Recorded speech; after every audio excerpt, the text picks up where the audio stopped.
Setelah dunia dibuat terbelalak oleh kalkulasi navigasi di atas kertas pada misi ekstrem menuju Jupiter, radar sains global kini mendadak bergeser ke arah yang jauh lebih mencekam.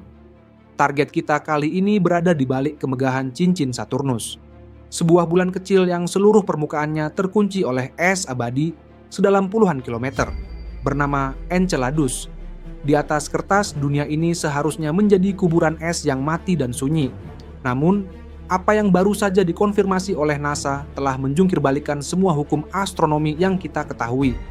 Dari balik retakan esnya yang membeku, terdeteksi adanya semburan air raksasa bertekanan tinggi yang meledak hebat, memuntahkan material hingga ratusan kilometer menembus kehampaan luar angkasa.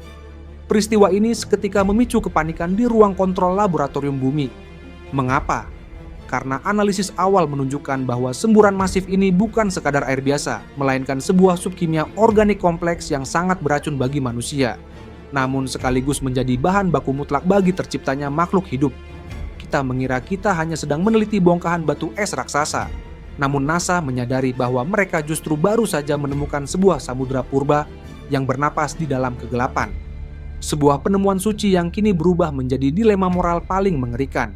Apakah di dalam sana tersimpan kunci dari asal-usul kita, atau justru sebuah ancaman biologis yang sanggup menyapu bersih seluruh peradaban manusia?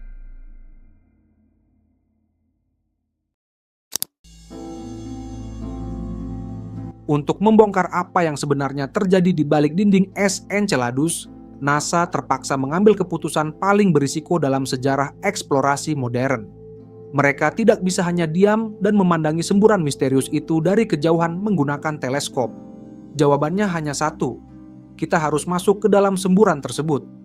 Tugas mematikan ini dijatuhkan kepada wahana antariksa Cassini, sebuah robot penjelajah tak berawak senilai miliaran dolar yang saat itu sedang mengorbit Saturnus. Para ilmuwan di bumi sadar ini adalah manuver yang mendekati aksi kamikaze. Cassini tidak pernah didesain untuk terbang menembus hujan badai es di luar angkasa. Pada kecepatan orbital yang mencapai puluhan ribu kilometer per jam, menabrak material padat sekecil butiran pasir sekalipun di dalam semburan itu bisa berakibat fatal. Gesekan ekstrem tersebut sanggup merobek instrumen sensitif Cassini, memutus komunikasi dengan bumi, dan mengubah wahana kebanggaan NASA ini menjadi rongsokan tak berguna dalam sekejap mata. Namun, demi ilmu pengetahuan, perintah eksekusi tetap diberikan. Dengan perhitungan navigasi yang sangat ketat, Cassini diarahkan menukik tajam, melesat sangat rendah hanya beberapa puluh kilometer di atas permukaan Enceladus, dan langsung menerobos masuk ke dalam kepulan uap air raksasa yang sedang membubung tinggi. Di dalam ruang kontrol NASA, ketegangan berada di puncaknya. Semua orang menahan napas menunggu sinyal telemetri yang dikirim melintasi jarak miliaran kilometer. Selama beberapa saat yang mencekam, Cassini menghilang di dalam kabut kosmik yang pekat. Beruntung, robot besi ini berhasil bertahan hidup. Saat Cassini keluar dari sisi lain semburan dan berhasil mengirimkan data laboratorium mininya kembali ke bumi, apa yang tertulis di layar monitor seketika membuat para peneliti terperangah. Mereka tidak hanya menemukan air, melainkan sebuah kejutan besar yang mengubah jalannya sejarah astronomi untuk selama-lamanya. Ketika sinyal data dari wahana Cassini berhasil didekripsi oleh komputer di bumi, ruang laboratorium NASA seketika dipenuhi oleh kepanikan bercampur rasa tidak percaya. Instrumen spektrometer massa milik Cassini yang sempat terendam di dalam semburan uap Enceladus mengirimkan daftar senyawa yang sangat mengerikan sekaligus menakjubkan. Di atas kertas digital itu, para ilmuwan tidak hanya melihat molekul air sederhana, melainkan rantai kimia organik yang sangat kompleks. Di dalam uap es yang membeku itu terdeteksi kandungan hidrogen bebas, metana, karbon dioksida, hingga molekul organik makro yang menjadi fondasi dasar pembentukan asam amino. Dan yang paling mengejutkan dunia sains adalah penemuan fosfor dalam jumlah yang masif. Bagi para ahli biologi, fosfor adalah elemen suci yang sangat langka di luar angkasa. Ia adalah pengikat rantai DNA dan RNA, serta motor penggerak energi bagi seluruh makhluk hidup yang ada di bumi. Namun, jangan bayangkan samudra di balik es Enceladus ini seindah laut tropis kita. Kombinasi kimia yang ditemukan NASA menunjukkan bahwa samudra global ini adalah sebuah subpurba yang sangat beracun bagi manusia. Kandungan amonia yang pekat, gas metana, dan garam alkalin tinggi membuat air di sana memiliki tingkat keasaman ekstrem yang sanggup melarutkan daging manusia dalam hitungan jam.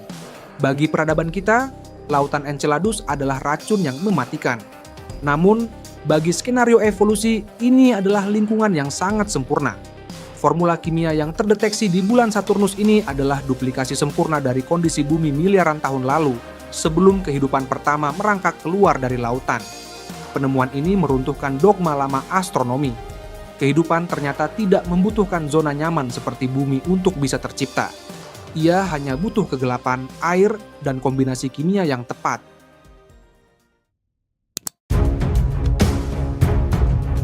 Mari kita bawa imajinasi kita melompati batas nalar manusia.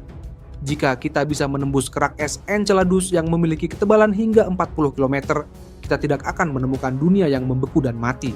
Sebaliknya, kita akan disambut oleh sebuah samudra global sedalam puluhan kilometer yang membentang luas menutupi seluruh inti dalam bulan tersebut. Sebuah dunia air yang terperangkap dalam kegelapan abadi yang tidak pernah sekalipun tersentuh oleh hangatnya sinar matahari selama miliaran tahun. Namun, dari mana samudra sedalam itu mendapatkan kehangatan hingga tidak membeku? Jawabannya terletak pada gravitasi raksasa Saturnus yang terus-menerus meremas dan menarik inti dalam Enceladus. Efek gesekan gravitasi yang luar biasa ini menciptakan energi panas yang dahsyat di dalam perutnya, memicu lahirnya aktivitas vulkanik di dasar laut, atau yang dikenal oleh para ilmuwan sebagai ventilasi hidrotermal. Di dasar laut yang gelap gulita itulah, menara-menara batu raksasa memuntahkan air super panas yang kaya akan mineral ke dalam lautan dingin di sekitarnya. Fenomena ini persis seperti hydrothermal vents yang ada di palung terdalam samudra bumi kita. Di planet kita, tempat ekstrem yang tidak mendapatkan sinar matahari sama sekali seperti ini justru menjadi pusat ekosistem purba. Tempat di mana jutaan bakteri, cacing tabung raksasa, dan makhluk-makhluk aneh bertahan hidup tanpa membutuhkan fotosintesis. Ini berarti di bawah kungkungan es Enceladus yang sunyi, ada sebuah mesin energi raksasa yang terus bekerja tanpa henti. Di atas kertas kalkulasi para ahli astrobiologi, ventilasi hidrotermal ini adalah jantung pertahanan bagi ekosistem alien. Disinilah, di dalam kegelapan total dan tekanan air yang sanggup meremukkan baja, sebuah peradaban mikroba atau makhluk hidup kosmik dengan anatomi yang jauh berbeda dari makhluk bumi, diprediksi sedang berkembang biak secara masif, terisolasi dari seluruh isi alam semesta.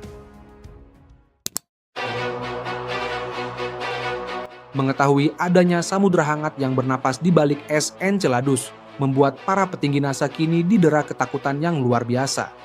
Ambisi untuk mengirimkan robot bor mutakhir yang mampu melelehkan es dan menerobos masuk ke dalam lautan tersebut sudah matang di atas meja kerja mereka. Namun, rencana besar ini mendadak tertahan oleh sebuah dinding tebal bernama Protokol Perlindungan Planet, sebuah aturan ketat dunia sains yang kini berubah menjadi skenario horor yang sangat nyata. Para ilmuwan sadar, mengebor Enceladus sama saja dengan membuka kotak Pandora kosmik yang tidak akan bisa kita tutup kembali. Masalahnya bukan hanya tentang apa yang akan kita temukan di bawah sana, melainkan tentang apa yang tanpa sengaja kita bawa. Jika robot penjelajah dari bumi tidak steril 100% dan membawa satu saja mikroba super dari bumi ke dalam lautan Enceladus, kita bisa menghancurkan seluruh ekosistem alien di sana dalam sekejap. Sebuah genosida ekologi di dunia lain. Namun, skenario sebaliknya jauh lebih mengerikan bagi peradaban kita.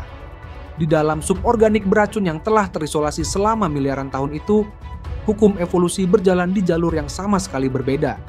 Bakteri atau virus purba yang hidup di dasar laut Enceladus mungkin memiliki struktur biologis yang sangat asing bagi sistem imun manusia. Mereka tidak butuh waktu lama untuk bermutasi. Jika robot penjelajah kita mengambil sampel air tersebut, lalu tanpa sengaja membawa mikroba asing ini kembali ke stasiun luar angkasa atau mendarat di bumi, konsekuensinya akan sangat fatal. Tubuh manusia sama sekali tidak memiliki cetak biru pertahanan untuk melawan patogen dari luar angkasa.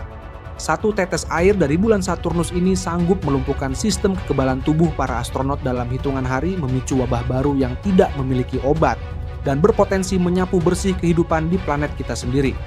Ketakutan inilah yang membuat NASA gemetar. Apakah kita sedang menjemput ilmu pengetahuan, atau justru mengundang kiamat biologis ke rumah kita sendiri?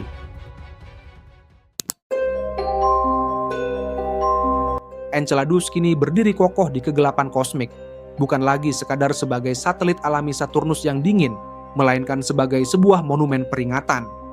Dunia es ini adalah bukti nyata bahwa alam semesta menyimpan rahasia yang jauh lebih besar, lebih radikal, dan lebih berbahaya daripada apa yang mampu ditampung oleh otak manusia. Di balik keindahan cincin Saturnus yang menakjubkan, ada sebuah samudra yang menantang batas ego, dan keserakahan kita bukan pengetahuan. Sekarang, peradaban kita berada di titik persimpangan yang paling krusial. Apakah kita akan membiarkan rasa penasaran memaksa kita untuk tetap nekat mengebor dinding es tersebut, mengirimkan robot, dan bertaruh dengan risiko kiamat biologis yang bisa melumpuhkan umat manusia? Ataukah kita harus memilih jalan yang bijak, mundur perlahan, menahan diri, dan membiarkan samudra purba itu tetap terkunci dalam isolasi ketatnya demi menjaga keselamatan planet bumi? Satu hal yang pasti, keputusan apapun yang diambil oleh NASA dan para ilmuwan dunia di masa depan akan mengubah takdir umat manusia untuk selama-lamanya. Jika lautan itu benar-benar bernyawa, maka kita tidak lagi sendirian di alam semesta ini. Namun, jika lautan itu adalah racun yang mematikan, maka ketidaktahuan mungkin adalah hadiah terbaik yang pernah kita miliki. Bagaimana analisis dan teori kalian? Apakah kita harus nekat menjelajahi samudra Enceladus atau membiarkannya tetap menjadi misteri yang tak tersentuh? Tuliskan pendapat radikal kalian di kolom komentar di bawah. Jangan lupa untuk klik suka, bagikan video ini, dan tetap bersama kami untuk menguak tabir dunia yang tak masuk akal hanya di channel Di Luar Nalar. Sampai jumpa di lini masa berikutnya.